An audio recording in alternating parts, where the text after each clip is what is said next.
Hey guys, I am DM Zone. This is Gamers Oasis. Let's get into it. Okay, in this video, I'm going to establish some ground rules, so you know what to expect from me and my playing style, method in general with D&D. This is a solo campaign, so it's going to be a little bit different than my normal home game. I will be running a party of 5, which you briefly met each one of those characters in my character creation video. They come from 3 different villages, which I'll get into in a little bit, and they're all making their way to a town of Crestwood, where their adventure as a group begins. So jumping in this real quickly, let's talk about what life as a villager in this area is like in general. They know what happens within their village. As the dust bunny blows type of thing. They all know who's dating who broke up with who's arguing with who. Small town drama type of stuff that people in villages might know. There is a proper rumor mill that you would be considered part of the inner circle of, to whatever degree. Farmer Jack is fighting with his wife again, blah, yada, yada, yada, that type of stuff. The price of chickens has dropped again ever since that new chicken farmer was brought into Axehead Tower, who will be the ruin of all of the chicken farmers in the area. However, where Axehead Tower is, or how far away it might be, may not be fully known by the party members or by villagers in general, for they may never have traveled that far. This really is, they've been to maybe the next village, maybe they haven't, depending on their age. Maybe they've been to Crestwood a couple times. Probably the Crestwood more than the other villages because they have at least a reason to go there versus the village down the way that they don't have anything to sell, and they have extended family that may or may not like or even know of their existence. However, this is going to be a campaign with an active calendar. It's going to have events and feasts and things that are chronological, as far as like every Christmas, every harvest season, every, this type of stuff. The mayor will have his own birthday and probably will invite the village to it, these type of things. So a common feeling that villager elders and villagers feel in general, and they pretty much all kind of agree with this, that slowly over the years it has been getting harder and harder. Everyone knows what you mean, but they can't quite precisely point to it. It just seems like you're getting less for the same amount of task or same amount of effort. Like there's some sort of inflation per se, which frankly some people could say about real world today. But those in the village don't have spreadsheet data. They don't know the numbers like maybe some of the nobles or merchants or those types that deal with this type of stuff. So what they're drawing upon is, I brought, X number of chickens, I can get X amount of potatoes, and this doesn't make sense to me. They don't know, it just feels off. What is also known is about 4 months ago, so that would be September of last year, royal agents came to collect taxes early. This was seen as a bit odd, but, being good villagers, they paid what they owed to that point in time. They have a village, per se, like an accountant or whatever, or the accounting happened. And they paid their amount, and they expected that at the end of the year, when they were supposed to pay their full amount, they would have just that difference to pay. However, what really happened is, at the end of the year, different royal agents came through to collect the taxes, and they had no knowledge of the prior royal agents. This was a bit surprising to both the royal agents and to the village elders. The royal agents did not overreact, as this was something they'd run into already. And they kind of came to some sort of agreement behind closed doors, and they kind of looked into it more. So over the next several months, this drew a lot of attention and concern for the villagers. Many were worried that they would get taxed the full amount again, even though the kingdom per se was robbed. They didn't feel like it was their burden to bear. They paid the royal tax collectors, the royal agents. They were all dressed in official garb. They had the stamp of the seal of approval. They had the Lord's insignia, this type of stuff. But if this type of thing were to happen, it would certainly be like the ruin for most villagers, as they didn't have surplus already to give. However, 4 months went by. No tax collectors came again. The royal agents never returned. There was a representative, a herald, that came in one day right around the first of the year. And he came to the center square. He posted some decrees. He called out that Lord Reinhold would be present later this day to speak with the villagers. Whatever exact day that is, it's dependent upon the village that they were in. I'm going to kind of talk about this in loose terms, and we'll kind of wrap up to a certain day once we get all the villages talked to and all the PCs head in the same direction. So, Lord Reinhold was the proper heir to these lands. He wanted to know who lived here, since it seemed that there had been decades since anyone had done a census, since any regent lord or lord of the land had come to actually meet with the villagers and maybe understand their perspective when they saw it. Maybe, since he was a new heir, since he was going to be new into this, that maybe they had their opportunity to voice some concerns and to see what his reaction was. That hope was not dashed. When he came to town, he came, of course, with armed guards. He came with people that sort of set the tone, this type of stuff. They brought food. They slaughtered some animals, and meat was cooked. Potatoes were cooked. Stews were brought that had already been cooking for a while and were basically reheated. This was the first real meal beyond like a commoner's platter, shall we say, that the villagers had eaten in a while.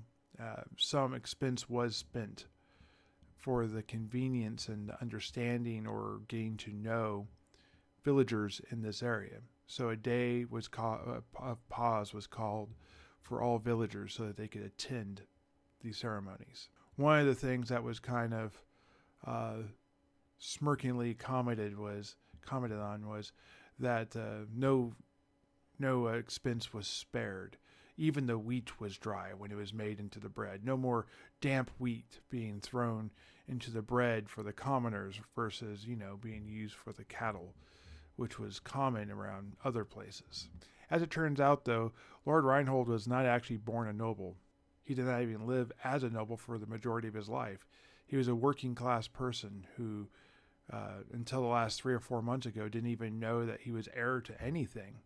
Lord Reinhold himself was a built man, standing nearly 6 feet tall, which was fairly tall for these regions. He had working man hands, as he had knowledge of how to build things, and he himself had started out as an apprentice in a carpentry shop and worked his way up to a master carpenter, starting his own business shortly before he found out that he was heir, having to put that on a pause so that he can do the regent lord's duties. So he was summoned to the king himself by royal agents and learned that his great uncle, a man that he never met, didn't even know existed until basically that day, was the regent lord of these lands, making him the sole heir of these lands. He also learned that his great uncle had a brother. It was a stepbrother. Had concealed the death of his stepbrother and concealed this from the land itself, forging his name and continuing business as normal, minus the repairing of the roads and the amount of taxes that were collected, as this stepbrother was quite savvy on how to nickel and dime people out just a little bit more, and the numbers didn't exactly match up, and the amount that went up to the king was not the same that was collected, and it was well hidden within layers and layers of code so that a tax collector just perusing it may not even see that there's a problem. Because, of course, these taxes did have to be turned in. The stepbrother of the Lord Regent let these lands fall into disaster and disorder, allowing chaos in where it should not, and not upholding the land of law the way it should be. So Lord Reinhold had come to this village. He has come to offer both personal employment to those who want and seek it. He would also like to assist in rebuilding the foundations between the villages and of the village structure themselves. He knows that there's a lot to do that has fallen short over the last years. And he knows that taxing his way out of this is not going to be the answer to this. Some things are going to have to wait. It's early spring, late winter, and this is not the time to rebuild roads. However, that will come later this year when it's drier. The different lords of the southern kingdom and the king himself have offered a great number of gifts to help fortify these lands and to make sure that they're not abused or to fall into the wrong hands. Lord Reinhold stated that he would be heading to the town of Crestwood, the place where his great uncle had his manor. And from there, he would be rebirthing or rebuilding the great name of his uncle before he passed. He asked that those willing or wanting to participate in any way, or just wanting to know what is coming on, that he would have a glass door meeting with those interested if they just made themselves to Crestwood within a week. In a week, he would have this meeting both with the glass door so that people can see what's going on, and then those who seek employment and a great number of things in which his herald will post a list of things that they're looking for people to participate and help out with. He said that he wasn't looking to start out massive. He was going to be a little selective on the first round, but not to despair and not to lose hope, because he was going to take 10, maybe 15 out of all the villages in this area of people to start. And then from there, he was planning to get more involved and to get more people as his ability and his understanding of the area expanded. He clearly stated, though, that village life needed to improve, that he himself had lived in a declining village, not understanding what was going on and why, and that when he took over the reins as Regent Lord, he learned that things were not as they should, that they were purposely obfuscated in ways to prevent those from being on the bubble from succeeding. And those that had surplus were able to continue, but they weren't as profitable as maybe they should have been. Lord Reinhold continued on through the night, talking and meeting with people, shaking hands and being present with every single one of them. However, throughout the hours as it started to darken, a robed figure who people recognized as his advisor, who had been present throughout this entire time, informed him that it was time to leave and that the wagons were ready. And Lord Reinhold left in the middle of the night, apparently sleeping on the road to go to the next village, where the next day's banquet and feast was ready to go. And he would again spend the next day campaigning, as one might say, to try and regain the trust and the loyalty of his people. Shortly after everything was loaded and ready, while there was still cleanup to do, Lord Reinhold and a group of his guards left. A group of laborers remained behind, cleaning up and setting the village back to how it was, allowing the villagers to not have to clean up after Lord Reinhold. And then they left in the early morning before sunrise had come up. Information was left in the center post, as it generally is whenever the herald comes to town. Jobs of expected needs and wants were posted there. There was such things as explorers wanting to redo the maps, for they believed that they were incorrect either by accident or on purpose, or had not been done in so long that there was deviations from what is real to what was mapped.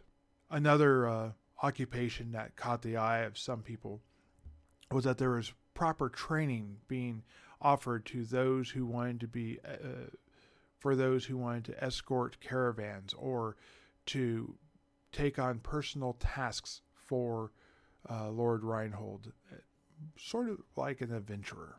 While I did not say adventurer's ply here, it was very clear though this was not Lord Reinhold going to war with the surrounding areas. This was more of gather facts, complete a task, allow the soldiers to go to war, not these people, not these villagers.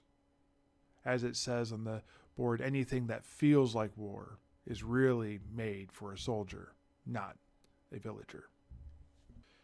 He specifically was targeting villagers because they had a connection to the land and a loyalty that he could trust. Soldiers and mercenary types were not ones that he wanted to entrust with many of these duties, as their loyalties are not always the same as those who live here. Okay guys, we're going to talk real quickly about Stigeth real quick while I get everything set up. His associations, who he knows. There are two other characters that both come from Haversford, so I'm going to do those all sort of together real quick. But I want to just sort of show the dice how we kind of figure things out. We're going to start with Stigeth, though, the dwarf in the party. So, dwarves in the party. Looking at Stigeth, I got a couple questions we're going to use Oracle dice for. One second. Okay, so we're going to ask some questions real quick here, and I'm just going to roll, and I'll write down the results as we go. And we'll figure out what we know about Stigeth. So I'm going to write down his name real quick. And we'll ask some questions. Okay, is he... Let's go with some of the more tropey type of things. There's an armory, there's a bower, there's a fletcher, there's a tanner, a stonemason, or a cooper, a leather worker. For crafters, is he associated with the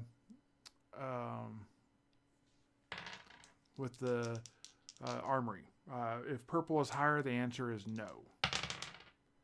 Tie, I'm going to say maybe, but not like that's not where he works.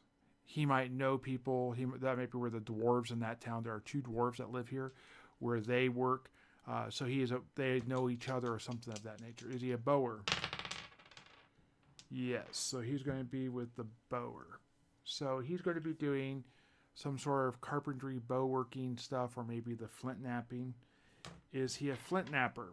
We're going to do 2 dice dealing with stone. I would say yes, that he is the flint napper.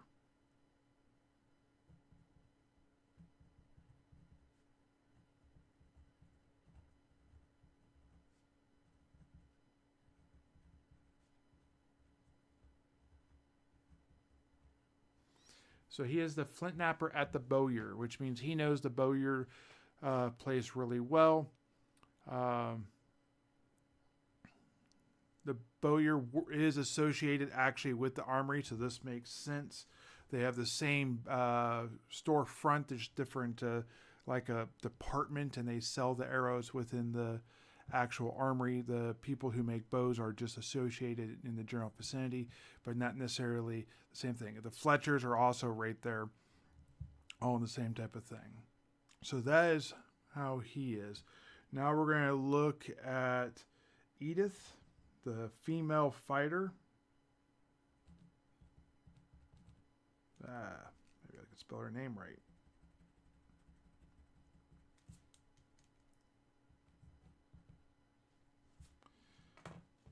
Female fighter, very strong. Is she farming class type of person?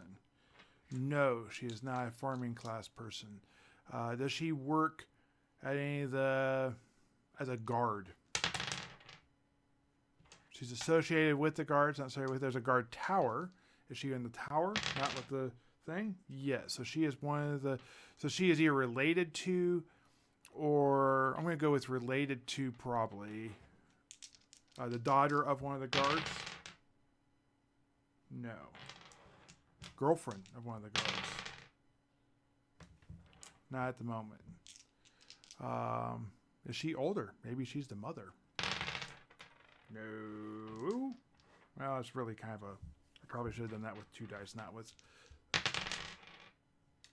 Okay, so she's the mother somehow. She's also attractive. So, did she get pregnant early in life? Yes. All right, so we're going to go with a little young, but not terribly young. Let's go with like 16. So 16, let's say her son is 18 now on his own, or daughter. Comes from good stock, obviously. Mom is strong. That makes her 34 to probably 38.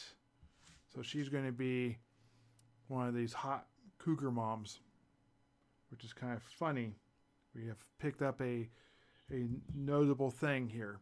That's kind of interesting. The next up is going to be the elf, which is Myron.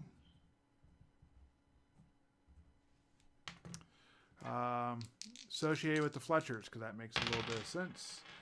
No. Associated with the Weavers. I can see that. There's a Weaver in town. Okay, they're associated with the Weaver. Probably works for or around them.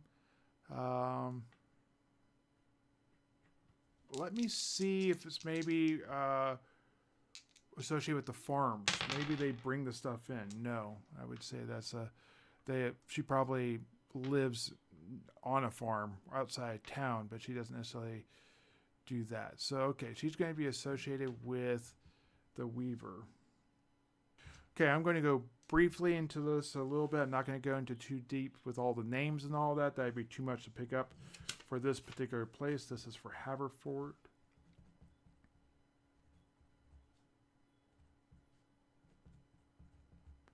We'll worry about the rest of that detail stuff as the characters progress in the story.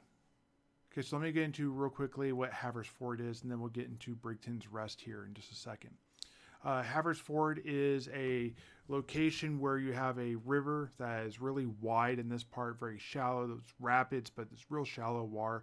They've built bridges over to an island, which is actually in the middle of this, like a sandbar type of thing. They fortified the sandbar so that it's more stabilized. Part of their duties is to maintain the sandbar area so that it eventually wash away.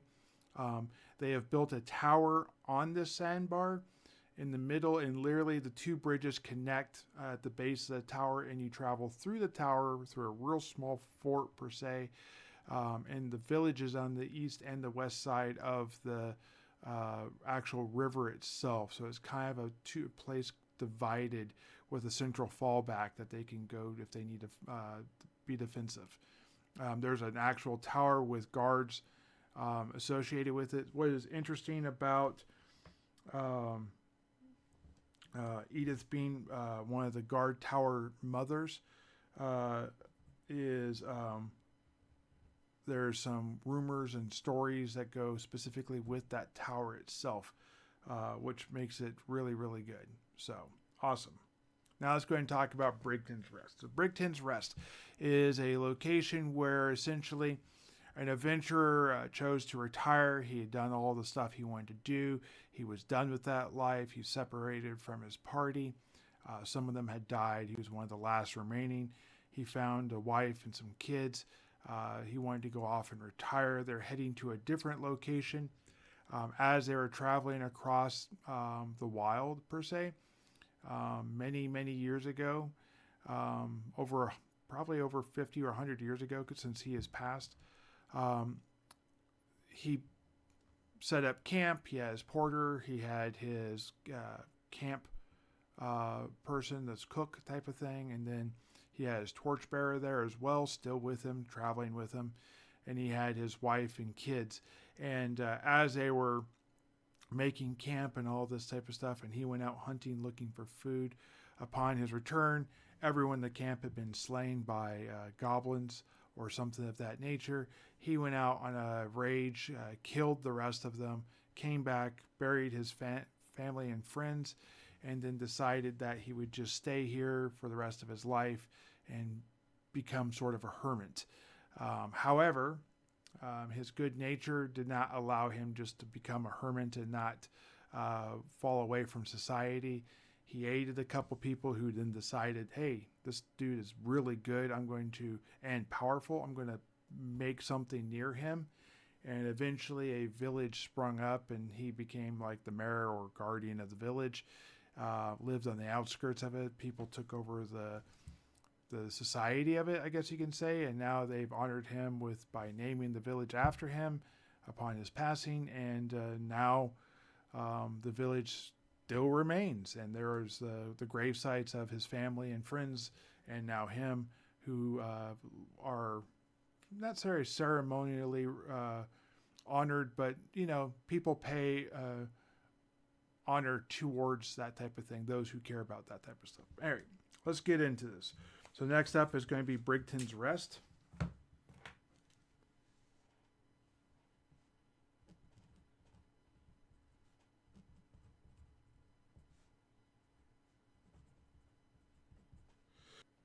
So we have Osgar the Thief. Okay, Osgar the Thief. What does he associate with? Is he, purple, again, it's going to be no. Is he going to be part of the farming community? Yes. All right, I have 10 different possible farmers. Let me go ahead and grab a D10, see which one he comes from. Number 7. So he's going to be a chicken farmer.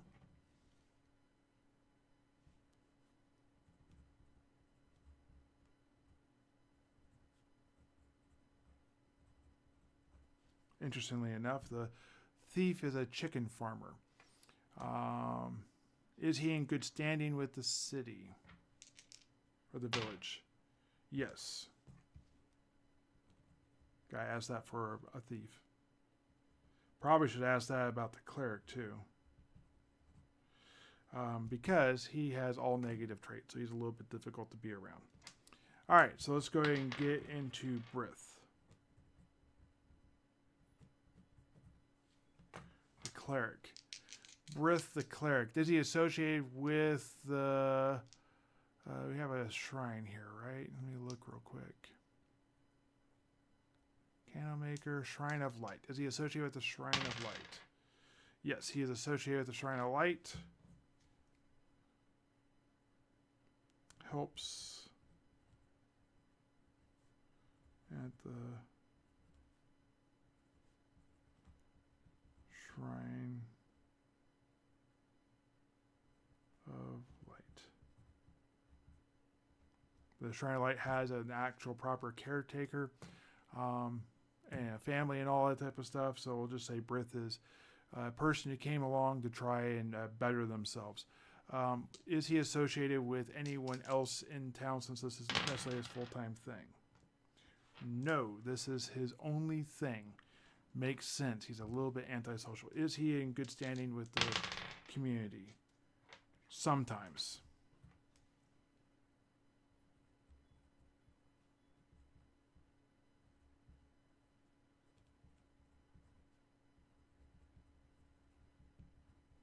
They're a little bit annoyed with him. He doesn't quite fit in exactly how they would like everything. He's a bit abrasive. Okay, guys, so after figuring out some more stuff and a wardrobe change, I've gone ahead and I'll get back into my story. So, after a week, it was determined that the villagers who wanted to participate, those that would be selected, came. Now, a great number of people came, probably about 30 people between 3 different known villages, some people from the outskirts or unknown areas, people from Crestwood itself, all trying to be a part of like this personalized team to go out and to do things for Lord Reinhold. Um,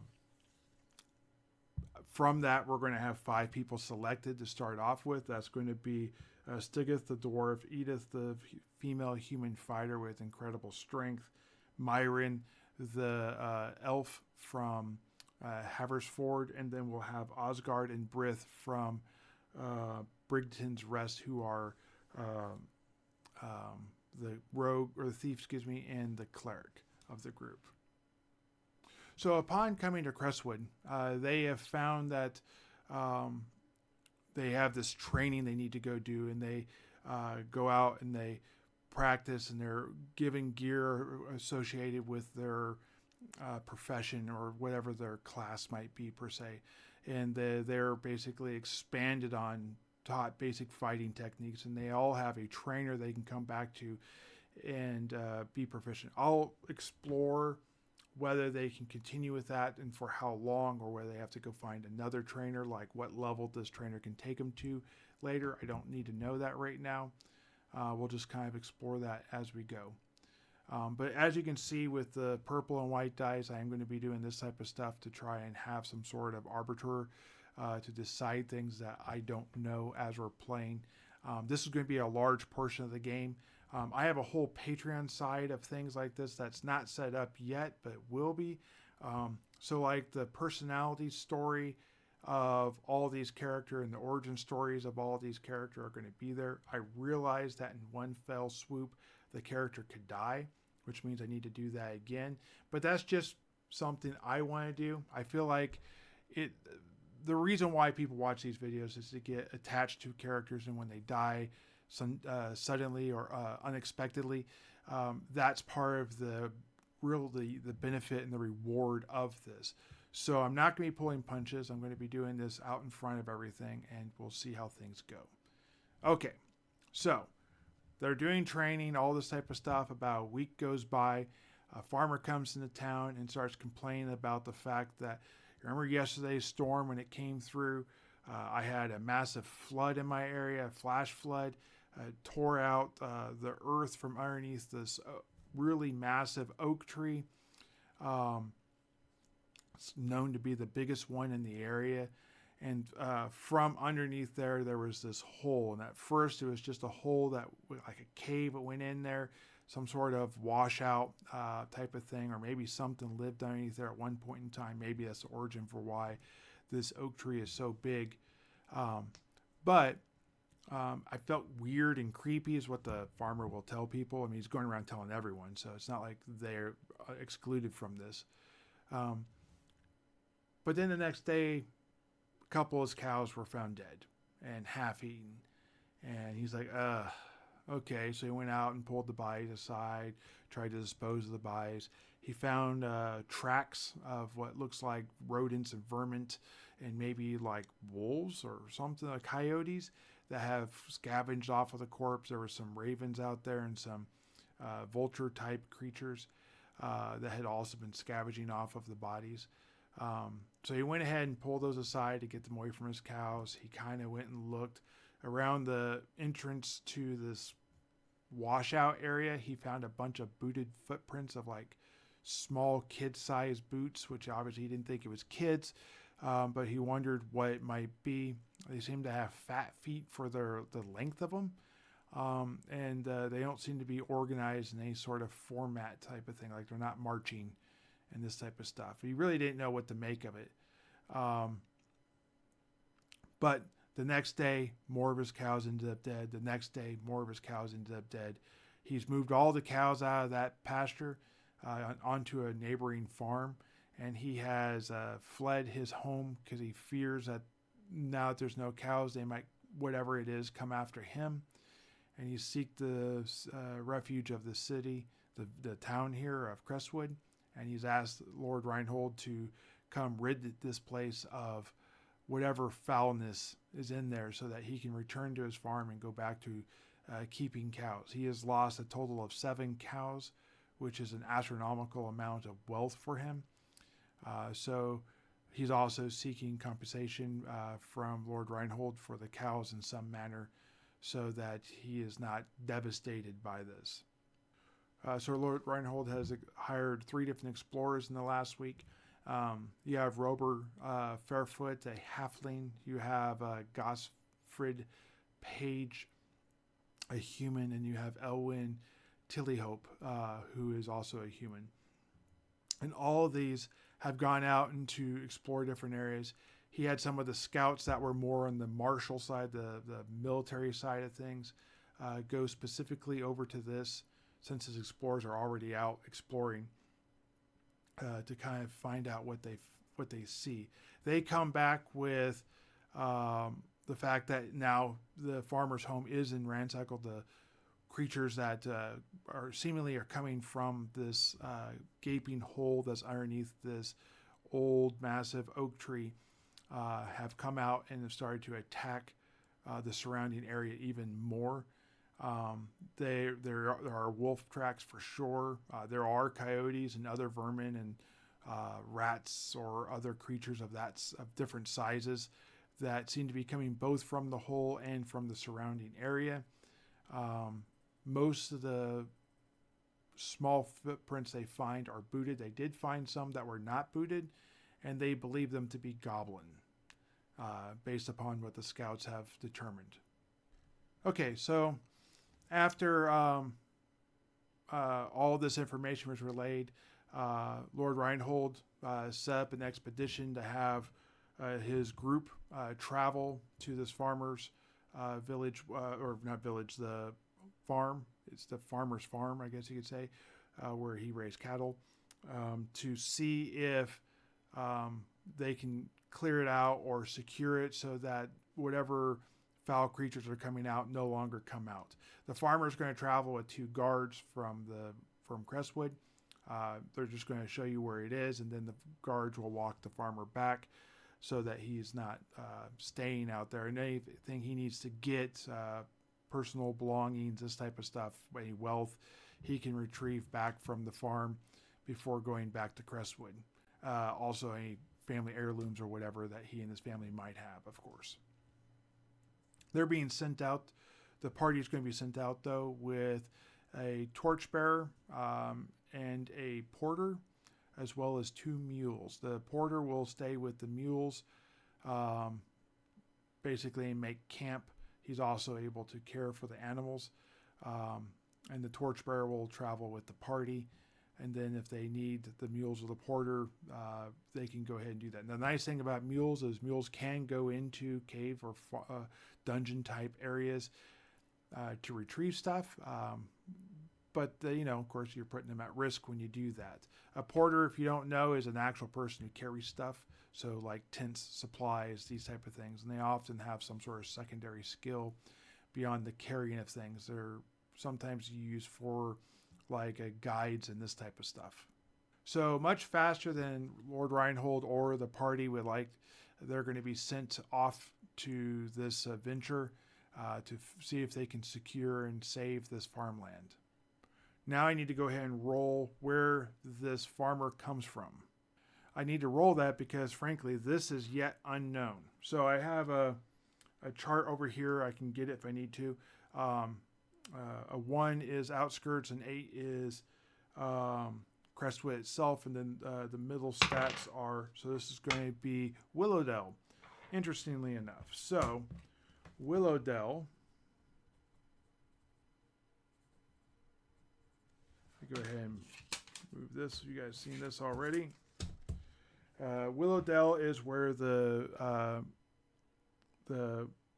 location's called, and for sake of simplicity, we're going to call this the Hallowed Oak.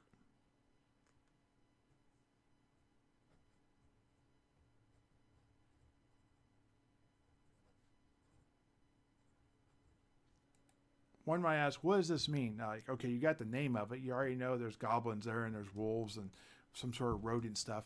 Like, where's the solo campaign adventure? Well, that comes to each room. So, yes, I have a map. The map was rolled randomly. The particular one I used roughly, though, is found in Strategic Review 1. It was produced by Gary Gygax in 1975. And it was his idea for solo campaign. I'll kind of have some screenshots of it going by, so you can take a look at that. But that is what I made it off of, and then from there I kind of took some of that 50 years of polish to kind of round things out and to populate it, to have different factions and groups, which is something he loved too. So I don't feel like any of this is outside the spirit and nature of what would have happened back in these days. The story of this will all roll out like procedurally. I walk into a room, I roll what's in the room. I don't know. I'm going to have a list of things. I have some things that are already predetermined.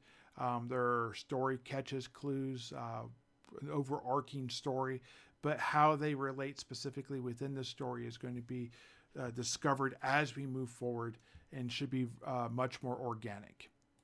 Okay, so let's get back into a little bit of the narration of this, like the text blocks per se of how this would play out. In the morning, the farmer and 2 guards, the porter, the 2 mules, and the torchbearer with a rack of basically torches, all start to head out towards his farm. It's near Willowsdale. Willowsdale is a little bit of a travel. Let me pull up my map. So in one of my Patreon videos, I actually colored this map. This is done in colored pencil. Over here is Crestwood, and over here is Willowsdale. So it's only part of a day away. I'm going to roll which direction it is. I'm going to ignore a 1. A 1 is towards Crestwood. If it was towards Crestwood, it'd probably just be associated with Crestwood. I'm going to ignore that. So it's going to be 6. So I'm going to say, basically under the L over here, or over here, is where the Hallowed Oak dungeon is at, or the entrance to the Hallowed Oak is going to be. I'm going to be going more over this later with the explorers. I don't want to give too much of that away, but that is literally my overmap. Like I said, that is based off of my overmap for this area. This is the eastern portion of the Southern Kingdom. You don't have to watch the Patreon stuff. Eventually, this will come out, especially when you start watching the Explorer side of these videos and that type of stuff as we go. So the village of Willowdale knew about this oak and about this unusual size, and there was a lot of myths based upon it. Supposedly there was a death cult that used to come to this area, to some sort of secret location. It was suggested that maybe they transferred from this plane of existence to another plane of existence, and because of this, maybe going to the Feywild, which is a supposed place where Fey come from. The elves have supposedly come originally from that. They travel back to that when they die. Maybe that is why this oak is 2 or 3 times the size that of all the other oaks in the area. It's a very gnarly tree. It looks like it'd be very difficult to kill. Essentially, it's half on, like a pseudo bonsai tree almost, on a rock. The roots grow over the rock and down into it. The roots themselves are very thick. It's considered a sacred tree amongst the god of travel and of the god of nature. So people tend to leave it alone. The elves regard it with the mother of the woods, of the forest, as a sacred tree. They would want to preserve its life, for example. There are also ghost stories of spectral creatures that travel around this area on certain days of the year where the veil might be thin. So things like Halloween and this type of stuff, or the end of the year, for example. Undead in my world cannot exist in daylight. All undead, not just vampires. So they have a primitive instinct to hide from the sun, which means that they come out at night and then they disappear into caves or bury themselves during the daytime hours. So finding things at night or certain times would not be completely unforeign to that. And this is a general knowledge thing. This isn't something that people are shocked and surprised by. the basic thought is if you see bones laying in the sunlight, then you know that that is a safe set of bones. And if you see bones at night, you don't know whether or not that's a safe thing to be around. When the party gets there, for sure, a portion of the hill has been washed away. The elf kind of looks at that and speculates we didn't have enough rain for that. So whatever was underneath that tree probably burst out from there. It might be these goblins that they're talking about, but none of the stories of goblins make sense for them to be that type of industrious. Like, they don't come from the earth. They're a creature from, actually, the Fae, according to the elves, are just twisted, and they are the unseelie, shall we say. But it doesn't make sense that they would be trapped in the earth and then burst forth like that. There's something else had to cause that. The roots around the oak are mostly exposed, dangling down, making it very obscure to get into. It does look like it could be recovered and resealed with enough time, though you would have to prevent whatever's coming in and out of there from coming in or out so that they didn't just dig themselves back out. There is a stone wall that can now be seen. You don't believe this. You believe this is an ever-changing area. So there are these stones that are 2 foot by 2 foot and about 6 inches thick that are well carved and shaped. They seem to have a tight fit, but that's with inside there. So if you got that wall blocked off, maybe put some bricks and rocks on the outside, and if there was nothing else to just come out through a different area, maybe they could seal that in there without having to clear it all out, if that is actually the goal. Exploring what the source and what may have come out might be more important. And to be completely honest, I don't know. We're going to figure that out as we go. I can tell you it's probably not goblins though. Okay, so we're going to figure that out as we go.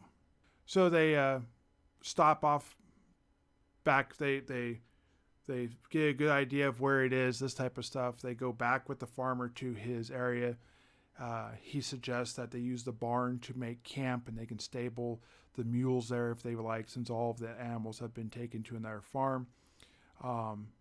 Maybe they could build some sort of defensive positions if they need to stay overnight. He recommends they don't. And, you know, being Willowsdale is only about 4 hours away, they could go back to Willowsdale if they needed to. Real quickly about Willowsdale.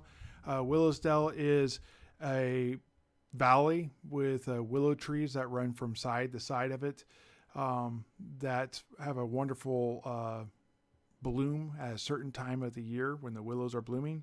And there's a lake there also. And it's fairly close to the ocean, as you saw briefly on that map. Okay, so let me go ahead and get the party sets up their camp. The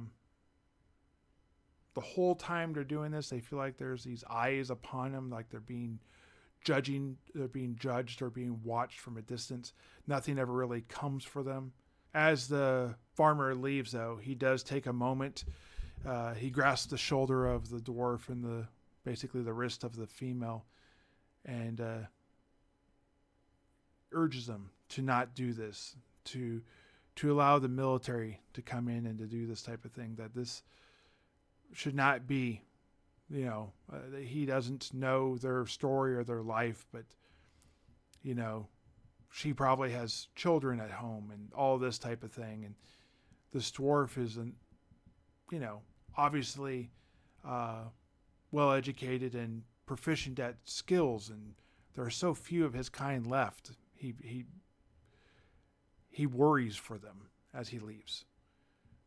They don't take his hedons, of course, and they make their camp and then set forth to go into the Hollowed Oak. Okay, guys, so that is going to be the end of this. I'm going to have a little less me talking, the dice doing the talking for me as we go to this. They know where it is. The Hollowed Oak is about 300 yards away, and they're going to be able to reside inside the barn itself. for some sort of defensive station, and we'll go from there. So this was this video. In the next video, we're actually going to be exploring the Dungeon of the Hallowed Oak and see where it may take us.